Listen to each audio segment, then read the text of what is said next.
4 journées de championnat et 4 défenses différentes pour Stéphane Le Mignan et le FC Metz. Quelle est la hiérarchie dans un secteur attendu au tournant? C'est le focus de la semaine. Révélation en Ligue 2 la saison passée, Morgan Bokele n'est pas le choix numéro 1 en sortie de banc. Est-ce compréhensible? C'est le débat du jour. Bonjour à toutes et à tous, bienvenue dans votre nouveau Graoli Mag. Évidemment, l'actualité du ballon rond n'est pas atteinte par la grève, il continue de faire parler de lui et on va en parler pendant toute une heure avec nos chroniqueurs du jour, à commencer par Bernard Zégnier. Bonsoir. Et c'est le canapé, c'est l'adopté pour Bernard Zégnier qui va nous parler de son football à lui, à n'en pas douter. Celui des années 1925, je crois. Oui, avant même que la couleur existe. Patrick Muller est vraiment au courant de ce qu'on a pu faire. Je suis très content, très heureux que ce soit un supporter de notre football, de la préhistoire. Ouais, Patrick Muller qui est au courant, qui est avec nous aujourd'hui et qui a déjà parlé beaucoup en crypté. Oui, et surtout beaucoup écouté, puisque la proximité et la proximité font que... J'ai un tout petit peu peur, bonjour, hein. Oui, non, parce que l'amplitude par rapport au coude de Bernard est assez faible. Il m'a raconté tout à l'heure que à son époque, on se taillait les ongles en pointe pour pouvoir attraper les joueurs. Qui t'a dit ça? Donc je suis un peu nerveux. Il faudrait qu'on fasse un documentaire sur le football de Bernard. Le football par Bernard. C'est les nageurs qui faisaient ça. Ouais. Pour boucler la boucle de nos chroniqueurs, Mathéo Philippe est avec nous, qui était à l'entraînement cette semaine. De quoi nous donner quelques petits indices sur cette semaine de préparation. Bonjour à tous. Et puis oui, je confirme cette discussion, je suis témoin et attention à tout ça. On les enregistrera la prochaine fois. Mais avant ça, messieurs, passons à l'actualité de la semaine du côté du FC Metz. C'est le journal de la Ligue 1.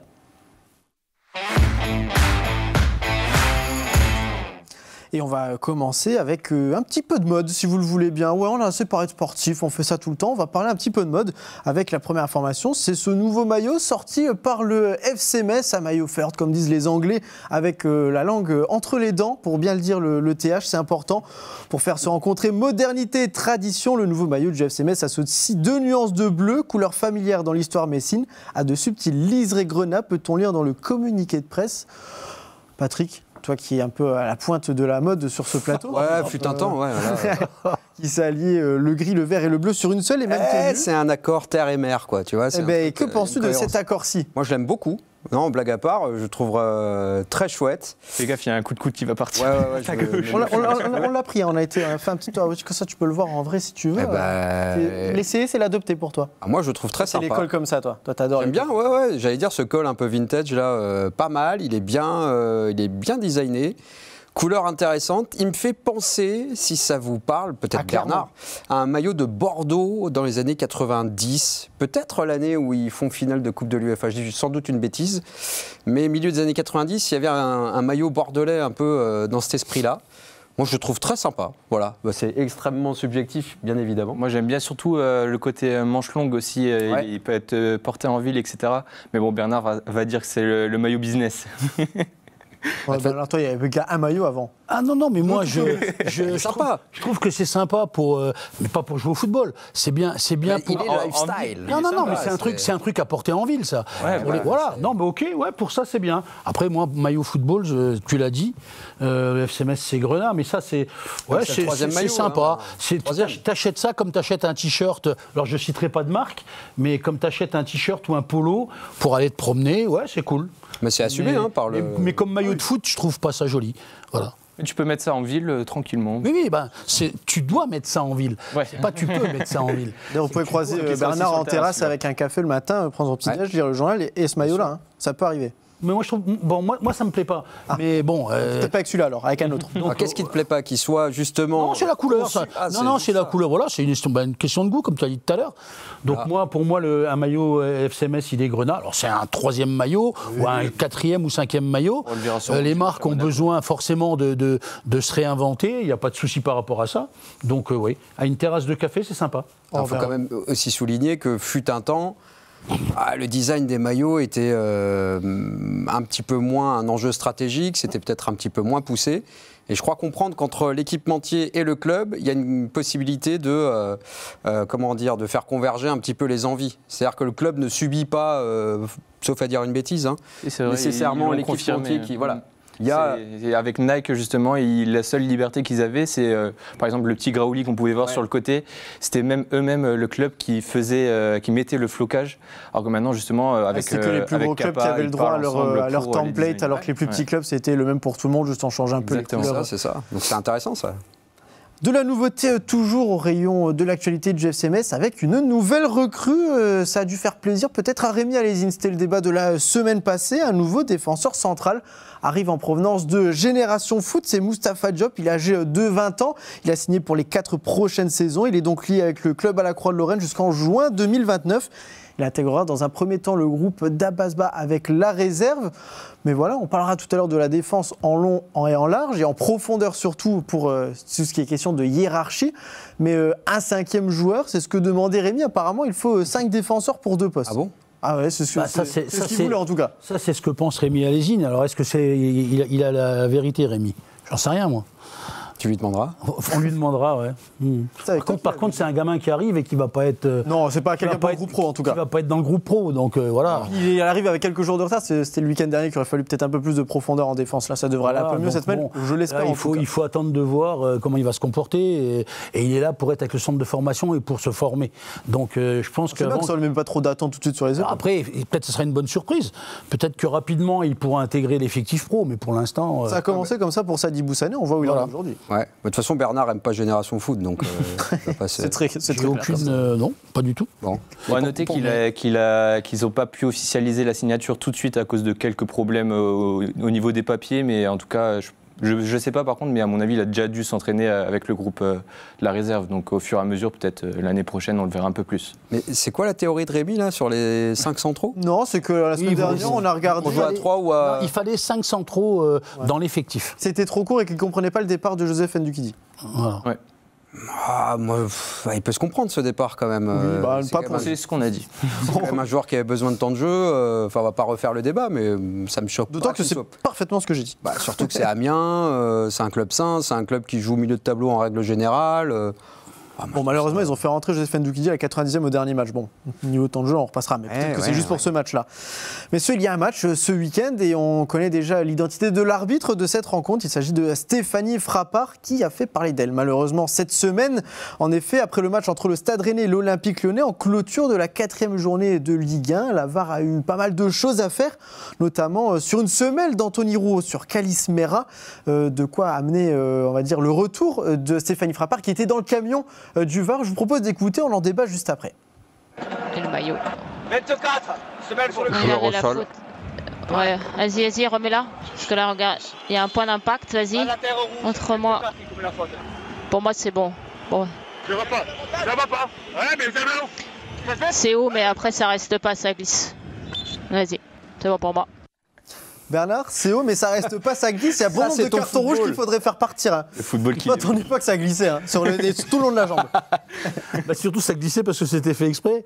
Mais non, je suis un petit peu surpris. Il faut savoir que sur cette action-là, il n'y a rien, il n'y a pas de faute, il n'y a pas de rouge. J'avais pas entendu le commentaire de Stéphanie Frappart. Ouais, je pense que, je sais pas, c'est. Est-ce qu'elle a joué au football, Stéphanie Frappart ? J'attendais qu'il dise ça. Je ne sais pas. Ah oui. Alors, qu'est-ce que ça veut dire cette question, ça veut dire que quand tu as joué un petit peu et que tu as une certaine expérience du football, et que tu vois une semelle comme ça, il peut lui casser la jambe. Alors c'est vrai que le pied après a glissé, mais c'est pas parce que le pied a glissé que la faute elle est pas énorme. Donc le crampon reste sur la jambe. Moi j'ai du mal à comprendre qu'elle puisse dire après oui c'est assez haut, mais après ça a glissé. Il peut casser la jambe du joueur adverse. Alors, je ne sais pas s'il l'a fait exprès ou pas, mais il peut casser la jambe du joueur adverse. Et quand tu as une petite expérience du foot, tu te dis, oula, mais qu'est-ce qu'elle dit, quoi. Il n'y a pas besoin d'avoir été footballeur professionnel. Mais non, mais... juger cette situation. Alors, je te parle pour moi qu'il ait été. Tu as une petite expérience du foot aussi. Ouais, mais. Patrick, je te parle pour moi qu'il ait été, mais toi, je pense que tu as une certaine expérience, puisque tu étais quelqu'un qui mettait ces semelles-là aux adversaires. Qui les met encore d'ailleurs, il faut savoir. Donc tu sais aussi. Défense, mais bien sûr. Voilà. C'est le football, ça. Voilà. Évidemment, pour en faire des émissions complètes sur l'arbitrage, on le fera à un moment donné, mais c'est vrai qu'en fait, on se pose la question de l'outil en lui-même. Il n'y a pas que l'outil qui est un petit peu problématique. Parce que là, c'est vrai que la décision en elle-même est quand même assez folle sur le papier, qu'on soit supporter de Lyon, de Rennes ou d'un autre club. Mais justement, le débat, c'est pas l'outil. C'est-à-dire que même avec un outil, Si tu prends une mauvaise décision, bah, tu prends une mauvaise décision. Là, rappelons-nous du match entre Metz et Angers. Ah oui, bah, complètement. Pour moi, à vitesse réelle, sur le pénalty qu'on concède, j'entends, pour moi, à vitesse réelle, c'est pas immense. Je vois le ralenti, il y a faute. Voilà. Donc, l'outil, c'est à nos dépens, mais a permis de rectifier une situation. Je suis désolé. Le débat, il n'est pas sur l'outil, mais sur son utilisation. C'est toujours le même. Sur l'appréciation que tu peux en avoir bien sûr. On déplace tout le problème. Le fait de juger des actions au ralenti accentue aussi les situations. T'as raison. Comme tout simplement le pénalty qu'a obtenu Angers. À vitesse réelle, quand tu vois ça, tu dis peut-être un contact. Et ensuite, forcément, quand tu accentues, tu regardes 50 fois l'image, à un moment. Et tu vois qu'il y a contact. Voilà, tu dis, bon, en plus, on l'a assez dit, on le dit souvent, le foot, ça reste un sport de contact. Des situations comme ça, on en voit quand même souvent. Et le fait que ce soit accentué, revoir l'image à force, forcément l'arbitre. Mais le souci, je pense qu'on l'a tous dit et vécu 1000 fois, c'est que le petit retour d'expérience qu'on a maintenant depuis quelques années, depuis que cet outil est mis en place, c'est que dès lors que l'arbitre va le solliciter, il ne se déjuge. Voilà. Il ne se déjuge pas. C'est ça le souci, en fait. Oui. Le fond du problème est là. Il faudrait vraiment une utilisation totalement objective et réfléchie de ces recours à l'assistance vidéo. Allez, je me fais l'avocat du diable 2 secondes. Allez. Stéphanie Frappard, je pense, je ne suis pas dans sa tête, mais je me dis, quand elle dit « c'est haut mais ça glisse », je pense que ce qu'elle veut dire, c'est qu'il n'y a pas de torsion de la jambe, justement, qui pourrait... Non, mais... Je me fais l'avocat du diable, histoire d'avoir un... Il n'y a pas de torsion de la jambe, mais t'as vu où le pied il est positionné quand même. Évidemment qu'il y a 1000 fois faute. C'est un peu... mais tu dis qu'il n'y a pas faute du tout.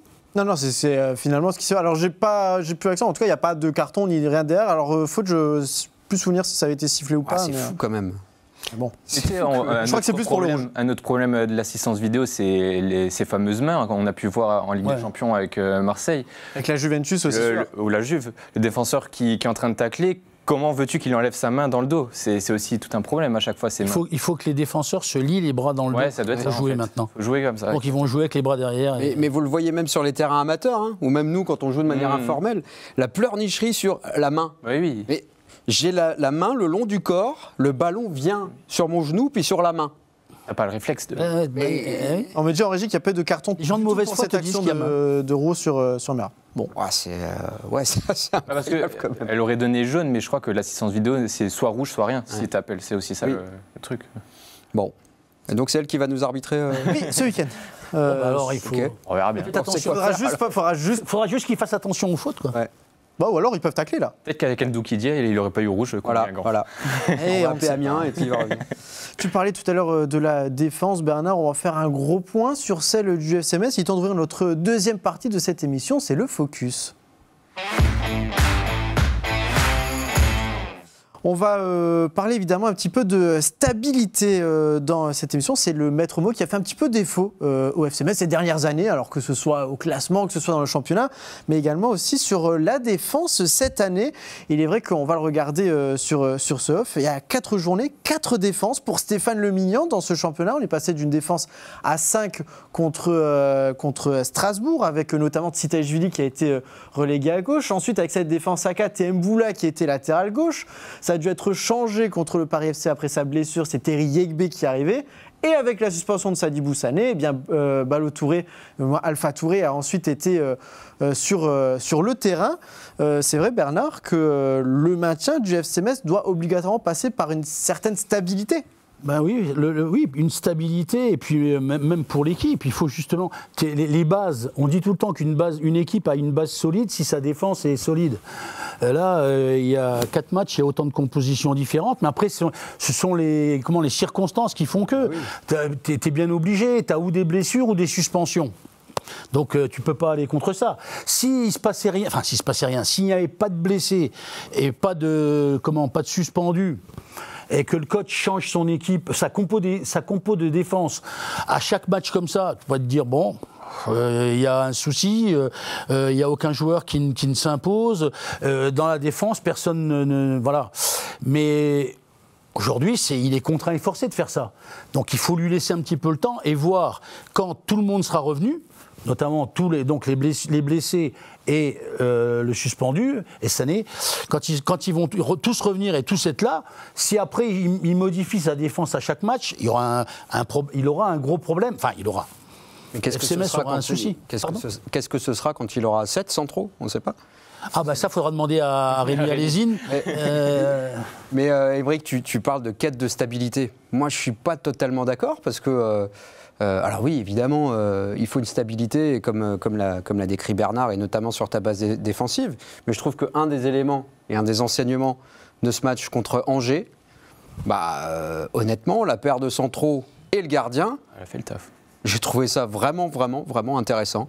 Alors, Yegbe, peut-être, j'ai plus exactement la situation en tête, peut-être justement ce moment où Fischer prend le ballon pleine poire, qui est peut-être un tout petit peu court, mais pour le reste, c'est une masse qui n'est pas si maladroit avec le ballon, qui est capable de te faire d'une touche un corner. Moi, je l'ai trouvé vraiment intéressant. Bamin, je ne vais pas être dans une immense originalité en disant que c'est quand même une des grosses satisfactions du début de saison. Il était élu meilleur homme du match. À juste titre. Et Jonathan Fischer, pour être honnête, quand on a décidé de ne pas conserver Arnaud Baudard, je n'ai pas totalement compris. Et quand on allait chercher ce garçon pour 3 millions d'euros, pour moi, 3 millions d'euros pour un gardien à Metz, c'est énorme. Ah oui. Donc c'est une énorme marque de confiance pour ce joueur-là. Je trouve que franchement, il a une espèce de leadership naturel comme ça, un charisme qui se dégage de lui, tout en tranquillité, malgré son visage un petit peu juvénile. Puis dans les face-à-face, il fait peur à l'attaquant adverse parce qu'il est grand. Il a une grosse amplitude. Ouais, c'est ça. Il a une vraie capacité à élargir tout le temps la surface de contact quand il va, tu as raison, au-devant d'un duel. Moi, je trouve que face à Angers, la charnière, elle est intéressante et le gardien, je le mets dans l'eau. Si on parle que des postes de centraux, la problématique Alpha Touré, c'est encore autre chose. Je trouve qu'il s'en sort honorablement. Kofi Kouao, moi, je considère que peut-être on se rend compte que, et bon, malgré toute l'affection que j'ai pour lui, peut-être que par moment, ça plafonne un petit peu. Ça reste un joueur intéressant et un joueur de base du dispositif de Stéphane Lemignan. Tu préférerais Colin, par exemple, vu que c'est son concurrent direct? Je réponds honnêtement non, et c'est pas du tout contre Maxime Colin, c'est simplement parce que Kofi Kouao a une palette plus large. On l'a vu sur beaucoup de matchs en Ligue 2 être très solide en 1 contre 1 sur l'aspect défensif, et quand il met les bons crampons, intéressant quand il centre quand même. Voilà. Il est vrai qu'on se base sur cette défense qui bouge et qui a pris pour le moment 8 buts depuis le début de ce championnat en 4 journées. C'est pas la pire défense de Ligue 1, vous allez le voir. Le FC Metz qui est 14e, à égalité avec Toulouse, et c'est 8 buts encaissés. Derrière, on retrouve le Paris FC avec 9 buts encaissés, le Stade Brestois avec 10 buts et Lorient avec 12 buts. Alors on sait qu'il y a eu quelques scores fleuves, notamment pour Lorient qui a perdu 7 buts 1 face à Lille. Toulouse qui en a pris 6 par exemple contre le Paris Saint-Germain. Un peu frustrant pour cette équipe de Toulouse qui était quand même assez solide depuis le début de la saison, mais ça fait quand même une moyenne de 2 buts par match. Bernard, c'est trop. Ça veut dire qu'il faut marquer 3 buts par match pour s'imposer et prendre des points. C'est une moyenne de 2 buts par match et tu n'as pas rencontré Paris SG, tu n'as pas rencontré les gros encore. Donc tu parles de Toulouse qui en a pris 6, tu parles de Lorient qui en a pris 7 contre Lille. Ce sont des équipes que Metz n'a pas encore rencontrées. Metz a joué a priori, à part Strasbourg où tout le monde disait que c'était bon, compte tenu de son recrutement, c'était pas une équipe du championnat de Metz. Bon, jusqu'à preuve du contraire, ils sont tous en Ligue 1, donc mais bon. Ils ont rencontré notamment Angers, ils ont rencontré le Paris FC, qui ne sont pas des équipes qui vont jouer la tête du championnat. Donc tu as quand même pris 8 buts.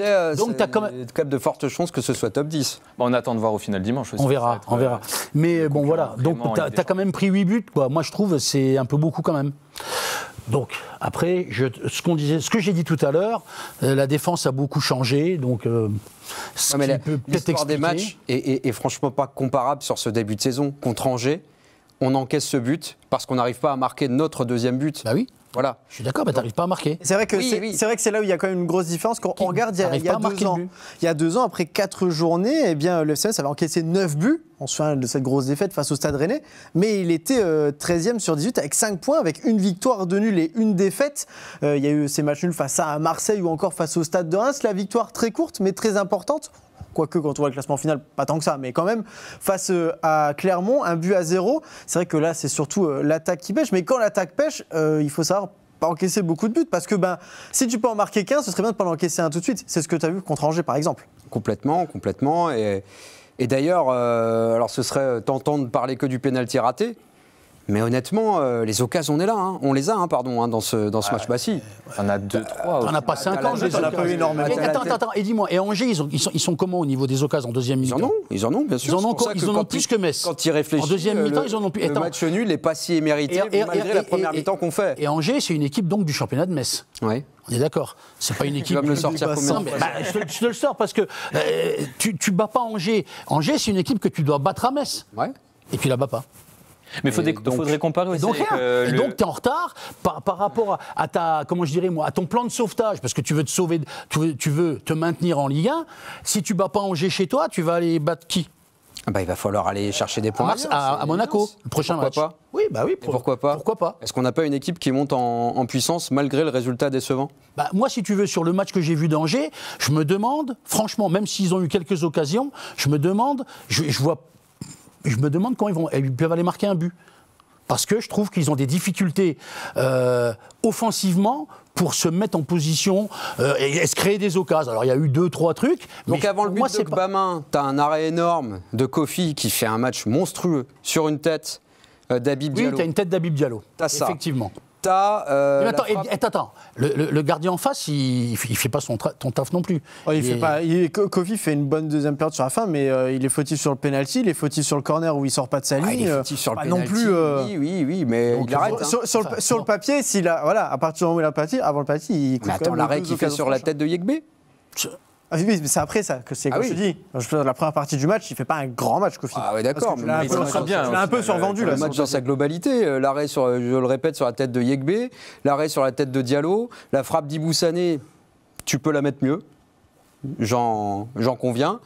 Il y a un centre d'Alpha Touré aussi où il loupe la balle sur le côté. C'est pas parce que tu frappes au but que c'est forcément une occasion de but. Hein. Le Real l'a bien vu cette semaine. Frappe au but, c'est pas une occasion de but. C'est quand même une occasion, la frappe d'Ibou Sané. Il doit la mettre mieux. Il y a un arrêt du gardien sur une tentative assez franche. Mais il l'a pas bien mise pour marquer. Oui. On est d'accord. Donc tu considères que la frappe, c'est intéressant, sa philosophie. La frappe d'Ibou Sané, c'est pas une occasion pour toi? Non. C'est quoi? C'est une situation Si c'est une occasion, c'est un ballon qui met dans la lunette et que le gardien va lui chercher. Mais quand tu mets super exigeant, Bernard. Alors cette frappe-là, c'est pas une occasion. Alors, tu as dit le mot, je suis très exigeant. J'en ai parlé l'autre jour avec Rémi Alesi. Alors si tu es trop exigeant, qu'on parle d'autres clubs, désolé. Tu parles de qui alors? Il faut pas être exigeant avec le FCMS. Bien sûr que si. Mais quand tu es en Ligue 1, il faut être exigeant, mon petit. Si tu n'es pas exigeant. Il a bien retourné le truc quand même. Parce qu'on parle quand même. Bernard, excuse-moi, la frappe d'Ibou Sané, c'est une occasion. Ah bon. C'est pas une simple situation. Donc si toi tu penses que c'est une occasion, pas moi. On n'a pas la même vision des choses. On s'aime bien quand même. Bien sûr. Voilà. On ira boire un café tout à l'heure. Avec plaisir. Avec le maillot de. Avec ton beau maillot. Exactement. Tu parlais tout à l'heure de la défense notamment centrale de CSS, car oui, on parlait quand même de défense au départ, en partir sur les occasions. Mais Angers a su faire le travail défensivement en ramenant le nul. Mais on va regarder justement le point sur la défense et aussi sur les gardiens de ce FC Metz. Et il y a du choix quand même quand on regarde les postes. Un peu moins peut-être en tant que latéral gauche, vu que Yannis Sosson n'est pas forcément dans les plans de Stéphane Lemignan. Mais il est vrai que quand on voit ça, j'ai envie de vous poser une question. Quelle défense type pour le FC Metz? Parce que tu me dis que la paire de Scan était très bonne, ok. Alors ça veut dire que je ne fais plus rejouer Sadibou Sané quand il va revenir? Bien sûr que si. Gbamin Sané, ça paraît évident. Gbamin Sané, Gbamin c'est l'homme fort de la défense aujourd'hui. Alors, depuis que Sadibou Sané n'est plus là, et c'est pas tant son but. Évidemment, c'est extrêmement important. Donc quand il revient, tu le mets avec Sané, toi, Gbamin? Gbamin avec Sané, ouais. J'aime beaucoup Gbamin dans ses transversales aussi, des fois au jeu long, il arrive à apporter certaines choses. Parce que souvent, on a vu contre Angers la défense qui tournait, qui avait du mal, même les latéraux, surtout Alpha Touré, le peu de montée qu'il réalisait, souvent il crochetait pour au final ne pas centrer et revenir derrière. Ce qu'apporte Gbamin, on a du mal souvent nous deux, Gbamin, c'est sur son jeu long, le fait d'étirer le jeu et potentiellement avoir d'autres situations plutôt que jouer court à chaque fois. Mais Sané, il va réussir à le faire, ça. Donc ça compense plutôt pas mal ce que tu décris. Et Gbamin, il a quand même un énorme impact, quoi. Je ne sais pas si vous avez en situation, je crois que c'est en fin de première mi-temps, il y a Prosper Peter, là, le jeune attaquant d'Angers qui part. Gbama a 2 mètres de retard. Ah oui, il revient, il met l'épaule. Bon, voilà, quand Gbama met l'épaule. Là aussi, ça a glissé. Ouais, ça a glissé. C'était haut, hein, en plus. Là, c'était très très haut. Il se fait prendre de vitesse, mais après, il revient bien justement dans l'impact. Il compense comme ça aussi. Un gabarit, une puissance athlétique, une sûreté qui se dégage de lui. Et puis, il est en train de renouer le fil de sa carrière. J'ai rien contre le championnat suisse, hein, bien évidemment. Mais c'est quand même un garçon qui avait un pédigré prometteur au tout début de son parcours. Qui jouait milieu de terrain défensif au début aussi. Ouais. Ça peut jouer peut-être aussi dans son positionnement, souvent dans l'anticipation. Ça veut dire qu'il doit forcément avoir une certaine qualité dans la lecture du jeu. C'est ça. S'il est capable de jouer sur les 2 postes. On peut peut-être revoir encore une fois tout cet effectif en défense du FCMS, car oui, on a vu la défense centrale, il y a aussi d'autres postes qui font partie de cette défense. Sur les côtés, la solution logique, c'est Ballo-Touré-Kwao, quand Ballo-Touré sera au top, car ça c'est encore... le point à régler, le retour de Botois. Selon toi, Bernard ? Je suis même pas sûr. Je sais pas. Ça va dépendre de leur état de forme. Après, Yekbe peut jouer aussi à gauche, non ? Ouais, Yekbe, Mboula, il y en a beaucoup qui ont été tentés quand. Pour moi, ils l'ont tous tenté presque. Ouais, voilà. Moi, j'avais bien aimé Mboula contre Lyon jusqu'à qu'il se blesse, donc faudra voir.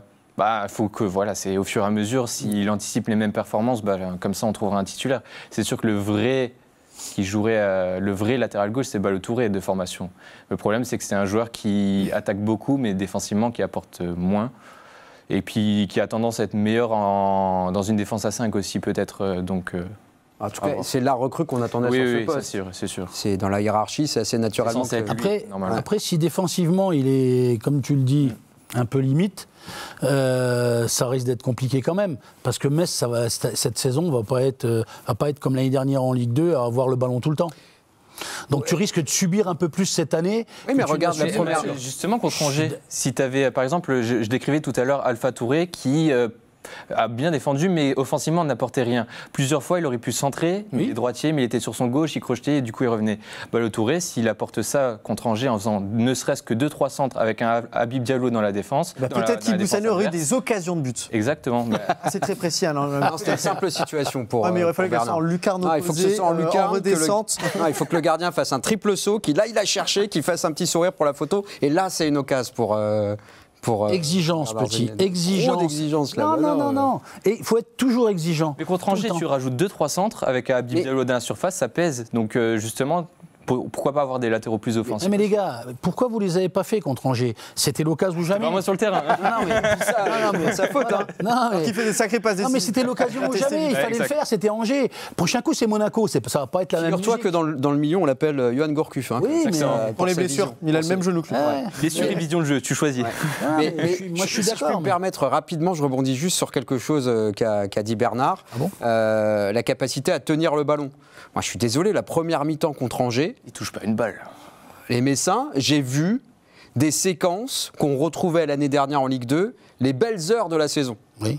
Par contre, je l'ai vu passer avec j'aimerais qu'on arrête avec ces dégagements à 3 derrière, c'est chiant. C'est très pénible. Oh, c'est chiant. C'est très pénible. Mais ça, c'est une tendance lourde. Si tu regardes beaucoup de matchs, c'est le football en général. C'est le football en général qui a évolué vers ça. Mais ce que je veux dire, c'est que premier quart d'heure, 80% de possession. Alors la possession, c'est pas le juge de paix absolu. D'accord. Manquer de respect au sport. Il y a eu des séquences de conservation, de construction avec une valeur ajoutée technique. Angers, ils se sont mis dans leur camp. Ils ont regardé les 4 défenseurs de Metz se faire des passes par moment. Donc les 4 j'exagère volontairement. Les 4 défenseurs de Metz, ça partait de Kwao, ça passait par les 2 centraux, ça allait sur le côté gauche et ils revenaient parce qu'à gauche, ils revenaient. Ça a pu arriver dans le match. Ça n'a pas pu arriver. Ça s'est fait dans la petite demi-heure dont tu parles. Ils ont fait ça. Ils n'ont pas été beaucoup en profondeur pour aller vers le but. Désolé, j'ai vu la même chose, Bernard. Moi, j'ai vu ça. Il y avait une intensité, il y avait une volonté de presser. Et les Angevins les regardaient, étaient en place et les regardaient. Allez-y, vous tournez. Donc, c'est bien d'avoir le ballon. Mais si tu as le ballon et que tu vas jamais vers le but... La première demi-heure, le but encaissé, il arrive à quel moment ? Il arrive dans le quart d'heure, non ? Je ne sais pas. Tu ne vas pas me dire que cette première demi-heure, on la met à l'eau. C'est pas une action construite. Ça vient d'une occasion juste avant. D'un très bon centre côté droit. Moi, je les ai vus tourner derrière et les Angevins planter la tente et les regarder. C'est pas complètement faux ce que tu dis, sauf que moi je suis un peu plus honnête que toi. Voilà. Mais non, moi je trouve que franchement sur la première demi-heure, moi j'ai vu des choses qui me donnent de l'espoir pour la suite. D'accord. Et c'est pas être béni oui que de le dire. J'ai vu des choses intéressantes, un système un petit peu hybride. Avec un Alpha Touré très haut, beaucoup de permutations, un niveau d'intensité assez élevé et un pressing haut qui a beaucoup gêné les Angevins et une volonté, et une volonté de mettre du mouvement. On n'a pas vu le même match. Je te parle de cette première demi-heure que j'ai trouvée très emballante, encourageante. Mais si tu veux voir toujours que le négatif... Mais je vois pas que le négatif. T'es très exigeant, j'avais oublié. Voilà. Je préfère que tu me dises ça. Mathéo, il est vrai qu'on a entendu l'avis de nos deux spécialistes. Je mets des grosses guillemets peut-être sur certaines phrases, mais ça, c'est purement personnel. Des grosses guillemets autour de spécialistes aussi. Hein. Oui, c'est vraiment autour de ça que je mettais, c'est sur un autre. Ça, c'est vrai. Mais il a quand même sorti le mot spécialiste. Tu étais à Frascati cette semaine, tu as rencontré les supporters. Alors, visiblement, la paire de défenseurs est choisie. Toi, tu as posé la question aux supporters. Exactement, et les supporters qui ont différents avis, on a pu voir les différents joueurs sur la feuille de match, et puis bon, on va voir finalement, chacun a sa défense type. On dit souvent que c'est avec une grande défense que l'on remporte des titres. Oui bon, le FC Metz ne vise pas aussi haut, je sais. En tout cas, dans le secteur défensif des Grenats, 2 noms sont déjà sur la feuille de match. Sadibou, il a sa place quoi, et c'est lui le chef de la défense. Enfin, le latéral droit Kwao, parce qu'il est installé là depuis un bon moment, je trouve qu'il fait quand même le travail et que sur un aspect offensif, je le trouve meilleur que Colin. Mais alors, qui pour les accompagner? Bamin, franchement, il a été très bon. Dans les matchs de préparation, c'était un peu plus léger, donc j'avais un peu peur personnellement. Et je pense tous les supporters aussi. Au final, là, il marque, il fait un match de patron, à mon sens. Michel aussi, on pourrait le mettre. En fait, dans l'axe, on a vraiment beaucoup de possibilités. C'est pour ça, sur ce point-là, ce serait plutôt au niveau de la performance sur les matchs que je mettrais les centraux. Concernant le poste de latéral gauche, le sujet est forcément toujours sur la table. Après, Mboula, moi, j'ai bien aimé à gauche. On va voir aussi Balo Touré, qui n'a pas joué depuis longtemps. Mais après, à gauche, c'est un peu compliqué. Hein. Et puis j'aimerais bien aussi voir un peu Fodé, mais bon, Fodé, je pense que pour l'instant, il n'est pas encore prêt. On ne l'a même pas vu encore dans la liste, donc voilà. Tourner à gauche avec Yekbe, je ne sais pas s'il en est capable ou pas. Vraiment à gauche, je suis un peu incertain. Depuis le départ de Mathieu, c'est un peu compliqué. Après, c'est logique, hein, c'était notre pilier. Bon, je sais que vous regardez toujours le classement général. Mais en tout cas, avec 8 buts encaissés en 4 matchs joués, le FC Metz est actuellement la 14e défense de Ligue 1. Il est vrai qu'on l'a dit, hein, le FC Metz encaisse pas mal de buts, il y a encore pas mal de doutes. Et c'est vrai que quand on parle d'encaisser des buts, malheureusement, on regarde parfois vers le gardien. Jonathan Fischer, t'en parlais tout à l'heure, qui est quand même une belle surprise. Mais je me pose quand même une question. Est-ce que ce début de championnat du FC Metz empêche pas un peu de voir le vrai niveau de ce joueur? Parce que c'est un peu frustrant pour lui ce début de saison, il encaisse beaucoup de buts, on l'a dit, 8 en 4 matchs. Et il arrive quand même à faire des arrêts assez fous contre Angers. Ça reste à 1-1 aussi grâce à lui. Est-ce que tu trouves qu'on a encore tout vu de ce joueur-là ou que c'est un peu frustrant? Je ne comprends pas tellement la formulation de la question, pour être tout à fait honnête. C'est que c'est un joueur... C'est-à-dire qu'il brille beaucoup parce qu'il est très exposé, puisqu'on... Il y a de ça aussi, mais est-ce qu'il n'est pas un peu trop exposé aussi? Ah bah oui. Parce que malheureusement, quand tu encaisses des buts, c'est vers le gardien que tu te tournes. Sans doute, mais... Il va être dans une équipe exposée, de toute façon. On vient sur le problème-là. Le FC Metz va être exposé toute la saison. Donc lui, tu risques de le voir encore un peu plus, parce qu'il va être sujet à faire forcément... Là, il a fait quelques bons arrêts. Ouais. Donc si ça se reproduit dans la saison où le FC Metz sera, alors j'espère pas trop, mais en difficulté sur des matchs, il va forcément être sollicité. Donc il va faire des arrêts. Je veux dire, le gardien de Metz va faire plus d'arrêts de sauvetage que le gardien de but du PSG. Oui, bien sûr. Voilà. Bah voilà, pour une fois, une bonne réponse. D'accord. Vous arrivez à être d'accord. Pas mal, Bernard. Tu t'en tires bien. Écoute, je sais pas. Pourtant, moi, je connais pas trop. Donc... Non, il apporte un plus comparé aux dernières saisons avec Okidja, c'est son jeu au pied. Il faudra voir. Il a été au Danemark, c'était surtout le jeu long qui était privilégié avec son équipe. Là, on en a parlé tout à l'heure, c'est surtout le jeu court qu'on veut mettre en avant. C'est déjà quelque chose de positif forcément par rapport aux dernières années où quand Okidja avait la balle, on avait quand même peur souvent dans ses dégagements qui allaient souvent en touche. Donc voilà, et après on avait parlé dans ses sorties de balle, etc., qui peut faire peur à l'attaquant.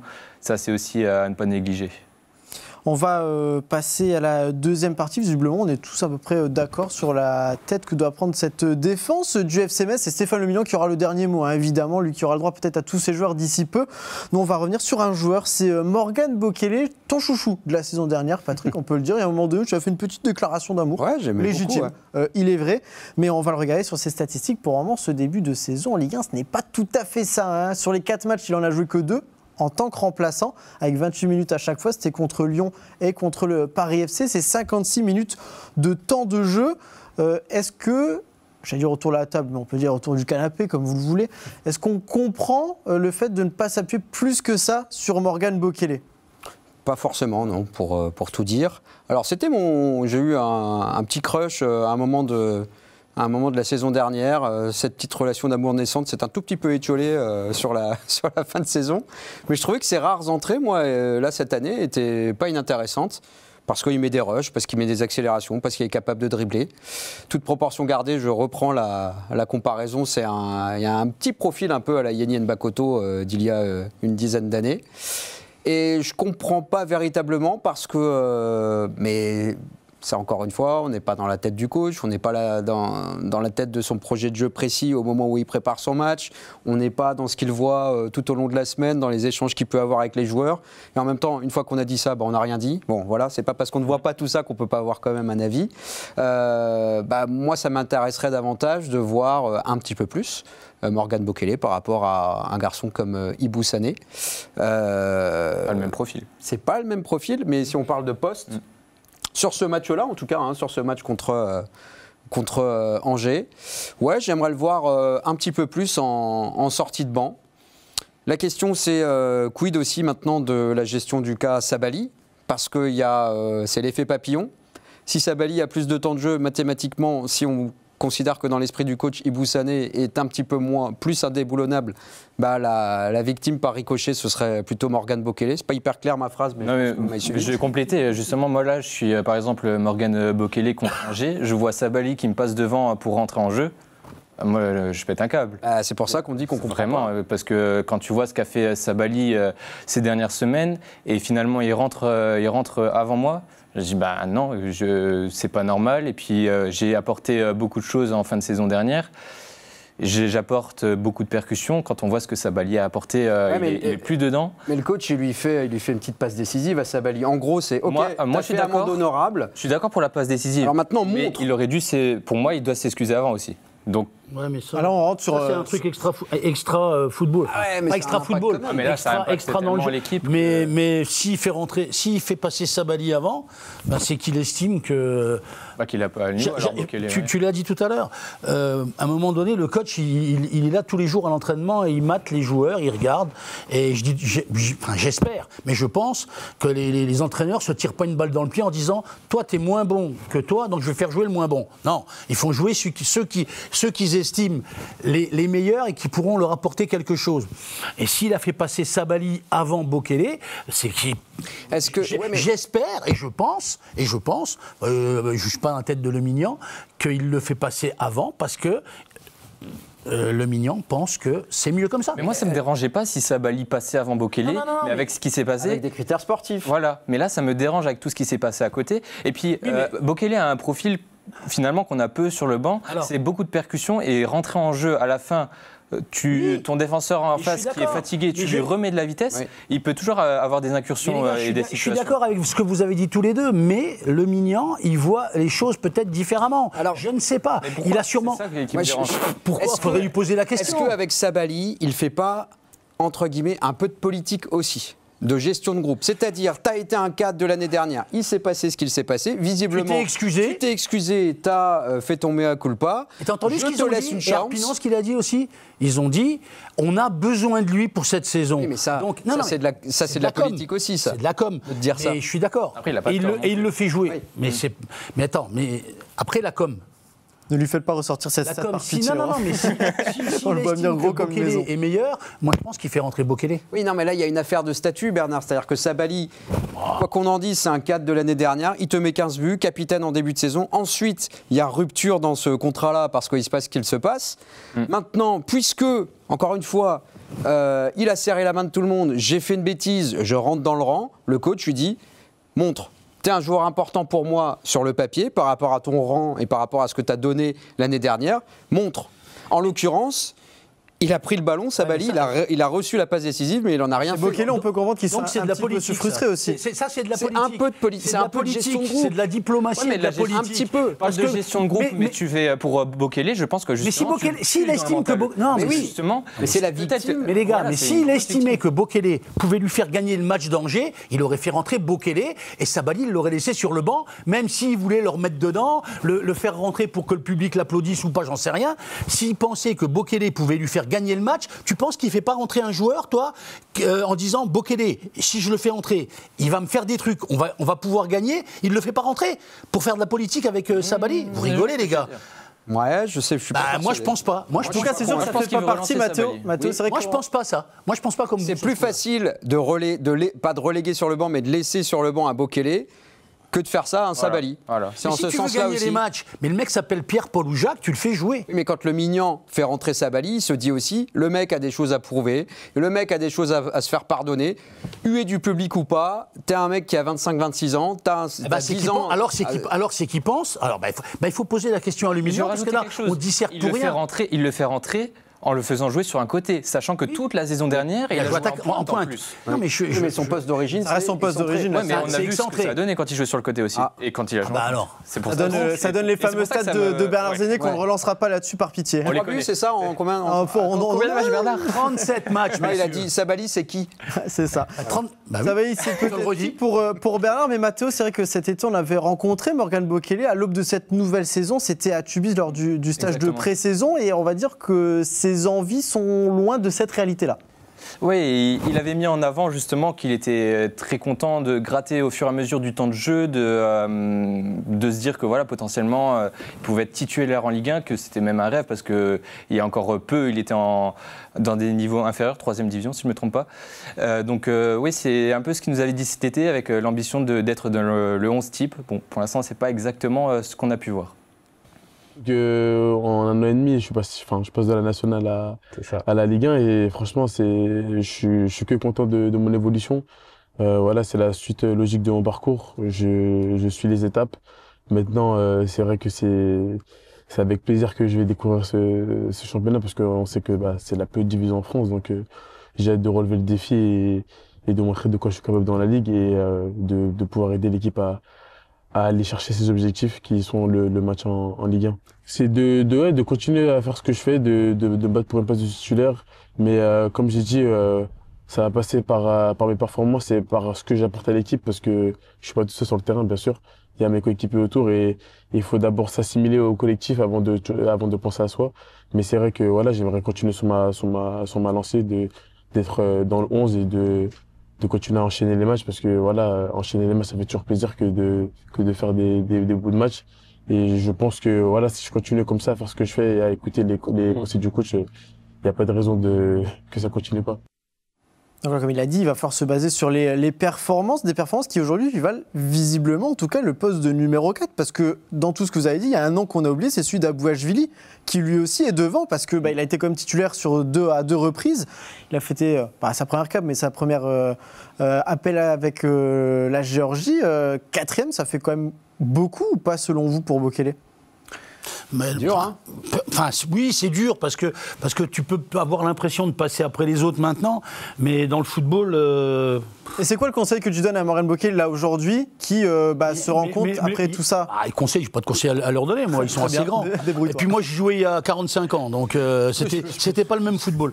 Mais non, mais le truc, c'est que c'est forcément de pas lâcher et c'est de faire le maxi à l'entraînement, mais il l'a dit, c'est de faire le maxi à l'entraînement, de s'entraîner du mieux qu'il peut, parce que dans le football, tout va toujours très vite.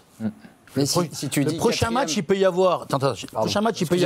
Il peut y avoir un blessé de nouveau, un suspendu, un mec qui se fait quelque chose, une entorse du genou. Il va pas attendre qu'il y ait trois. Non, mais il faut souhaiter de mal à personne. Mais dans le foot, ça va très vite. Alors peut-être qu'il y aura pas de blessés et pas de changement, mais ça peut aussi arriver comme ça vite. Donc à lui de rester toujours. Et puis c'est là aussi la difficulté d'un entraîneur, c'est d'avoir tout son groupe tout le temps sous pression, parce que tu peux avoir besoin de tout le monde à n'importe quel moment. Donc dont Bokele. Donc voilà. voilà.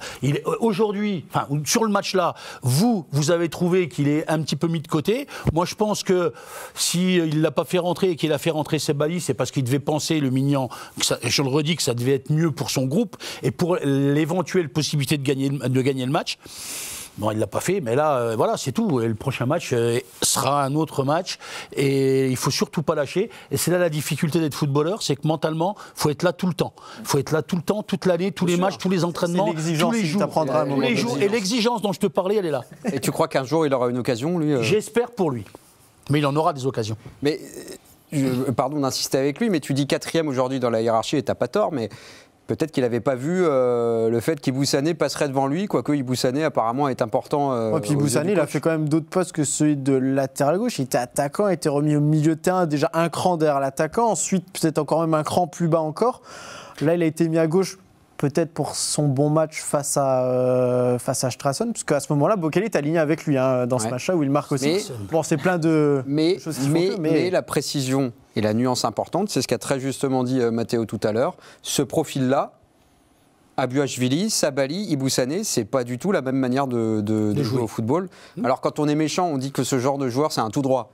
Voilà, si on est un peu dans la caricature. Mais exactement. Étirer ton bloc, effectivement profiter, comme tu l'as dit, de la vitesse pour faire mal en fin de match face à ton vis-à-vis qui est peut-être... C'est un peu frustrant pour un joueur, mais c'est vrai que c'est le profil idéal de sortie de banc. Mais complètement. Surtout comme tu vois contre Angers où tu dis... Là, il y a peut-être la place d'aller... Oui, on l'a vu contre Dunkerque, par exemple, l'année dernière, quand il marque son but à la dernière seconde. Moi, je pense que son profil peut être intéressant aussi contre des grosses équipes, quand on peut jouer en contre-attaque aussi, justement, par sa vitesse. Ça peut être aussi une clé pour le Mignan. Il veut forcément être titulaire, mais est-ce que son objectif premier peut être ça aujourd'hui ? Ce qu'il faut qu'il réussisse. Il est encore dans l'apprentissage. Je pense pas que tu puisses demander, sauf, comme dit Bernard, sur un cas où tu n'as pas forcément les joueurs ou que tu as fait peut-être une précision de rêve et que tu as marqué le coup. Mais si l'année dernière, tu n'étais déjà pas indiscutable en Ligue 2, même s'il commençait à l'être, tu ne peux pas forcément demander d'être indiscutable en Ligue 1. Consolider le fait d'être tout le temps en sortie de banc pour les 20 dernières minutes. En même temps, comme on le disait, le côté gauche face à Angers, c'est 20 ans. C'est les Alpha Touré et Iboussane, c'est 20 ans. Donc, c'est pas une question d'âge. Oui, non, bien sûr. Mais indépendamment du fait qu'il soit rapide et qu'il ait sa vitesse pour lui, est-ce que, dans la tête de l'entraîneur, il est au niveau de ce qu'impose la Ligue 1 ? Est-ce que Iboussane a le niveau que propose la Ligue 1 ? Je te dis, je te parle pas d'Iboussane, je te parle de Bokele. C'est quoi ton football à ça mais Matteo n'est pas assez exigeant, pardon pour lui. Je ne sais pas s'il est assez exigeant, mais en tout cas, le FCMS devra l'être ce week-end parce qu'il y a une grosse affiche l'attend. Mais ce ne sera pas la seule de cette 5e journée. On va regarder le calendrier avec vendredi, nous en ouverture, un Lyon-Angers. On aura ensuite Nantes-Rennes, Brest-Nice et Lens-Lille pour le programme du samedi. Dimanche, Paris FC Strasbourg, Auxerre-Toulouse, Le Havre-Lorient, Monaco-Metz. Et en fermeture, Marseille-Paris Saint-Germain.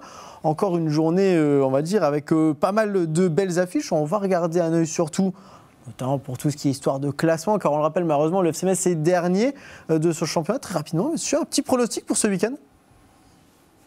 Un partout. Un partout ? Un petit match nul, ça serait déjà bien. Alors, j'ai pas demandé le score que vous aimeriez. C'est quoi ton pronostic ? 0-0. Alors, ce serait le premier clean sheet de la saison pour le FCS. Face à un Monaco européen qui joue, on le rappelle, en Ligue des Champions ce jeudi. Qui va faire quelques arrêts déterminants. Qui ça ? Sur des gardien de but qui va te faire des arrêts déterminants. Tu voudrais dire que ce seront des occasions de but ? Ah bah, de vraies occasions de but. Forcément, ce seront des occasions de but et il va faire des arrêts déterminants. Alors, on a 0-0 ici. Un partout pour moi. Un partout ici. Je vais être négatif, moi. 2-0 pour Monaco. On a être fatigué. On a dû 82 début là dans les commentaires. 2-0 pour une défaite. Très rapidement, il nous reste 3-4 minutes. C'est vrai que là, l'adversaire du week-end, c'est quand même quelque chose. On va regarder cette Ligue des Champions, évidemment, pour voir un petit peu à Monaco, qui a eu quelques petits problèmes. Je ne sais pas si vous avez suivi sur les réseaux, qui ont dû aller en avion là-bas. Il y a eu un problème d'air conditionné dans l'avion. Ils ont tous fini en caleçon sur l'aéroport. Quel grave problème. À l'époque de Bernard, c'était en voiture, de toute façon. Donc. Non, en calèche. Ah, si, Monaco, calèche. Oui, calèche. Il n'y a pas de courant. On passait la rame. On passe par la Loire. D'accord. L'échauffement avant. Mais c'est vrai que ça va être un match assez compliqué, Patrick, ce week-end. Moi, je beaucoup de respect pour cette équipe et pour ce club et pour la politique mise en place. Ça n'a pas un peu peur, très rapidement, parce que je parlais de confiance quand même du FCMS qui en prenait un petit peu au fil de ces journées, là, d'avoir un tel morceau qui arrive sur son chemin, même si on sait que c'est la Ligue 1, donc évidemment qu'il y en aura des gros morceaux cette saison. Ce qui est difficile, c'est que, moi j'insiste avec cette première mi-temps, ou ces 30-35 premières minutes... Que n'a pas vu Bernard. Que n'a pas vu Bernard, apparemment, il a regardé ailleurs. Qui ont été vraiment intéressantes et qui, pour moi, peuvent constituer une mi-temps de référence. Le problème, c'est qu'on va forcément garder l'émotion de la fin du match. Bon, maintenant, si on regarde le match à froid, moi je persiste à dire qu'il y a eu des situations pour le FC Metz, que tout n'a pas été parfait, loin de là, qu'à un moment on a arrêté de jouer, qu'il y a eu des sorties de balles où on se met un petit peu en danger de façon évitable. Il y a beaucoup de choses à redire sur cette deuxième mi-temps. Bon, ok, mais je trouve quand même qu'on est dans une logique de progression. Voilà. Donc, c'est l'occasion. Très bien de progresser plus vite quand même aussi. Ce serait bien, ce serait bien. Oui, mais ça fait combien de temps que cette équipe est complète? Voilà. Ouais, et elle ne l'est toujours pas d'ailleurs. Elle l'est toujours pas. Elle ne le sera toujours pas parce que Sadibou Sané sera toujours absent pour son chat, par exemple. Mais je me dis que sur la base de cette première mi-temps, il faut aller affronter, à regarder cette équipe de Monaco dans les yeux. Et l'objectif, ça doit être de réussir à prendre un point. J'espère qu'ils vont vouloir justement essayer au moins de garder la balle, de faire ce qu'ils font d'habitude. Parce qu'on a vu faire confiance à Lumignon pour ça. On a vu contre Strasbourg, ils ont joué à contre-courant de speed. Mais c'est la première journée, on l'a vu qu'après ils ont arrêté à Lyon. Donc peut-être que. Mais à Lyon, ça fait 3-0. Pour ne pas jouer, tu vas perdre forcément. Oui, c'est pour ça. C'est passé il y a 2 ans. On a quand même le sentiment que même face au gros, il y a ce projet d'exister par le jeu. Oui. Donc, t'es obligé. En Ligue 1, t'es obligé de faire ça. Avec Bologna, on n'était pas obligé sur le papier, dans les faits. Bologna, tu faisais les tranchées et après tu t'attendais. Voilà. Je veux dire. Bon, Laszlo. Il y a bien les tranchées en plus. Ouais. C'est lui qui les a creusés. En fait, on aurait pu être à Verdun, on aurait été le FC Verdun, c'était pas pire.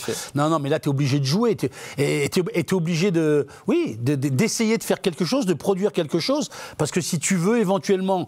Je te dis pas de gagner, mais ne serait-ce que faire un match nul et ramener quelque chose de là-bas, il va falloir que tu joues. Si tu subis tout le temps, à un moment donné, tu craques, à un moment donné, il y a une erreur, à un moment donné, il y a quelque chose. Il y a les adversaires aussi, ces équipes-là, qui ont des joueurs qui te sont supérieurs et qui ont plus de qualité et qui vont faire un truc. Aussi. Et donc, tu vas pas gagner le match si tu n'essayes pas de jouer. Pour vous, pas de première victoire de la saison pour le FC Metz ce week-end.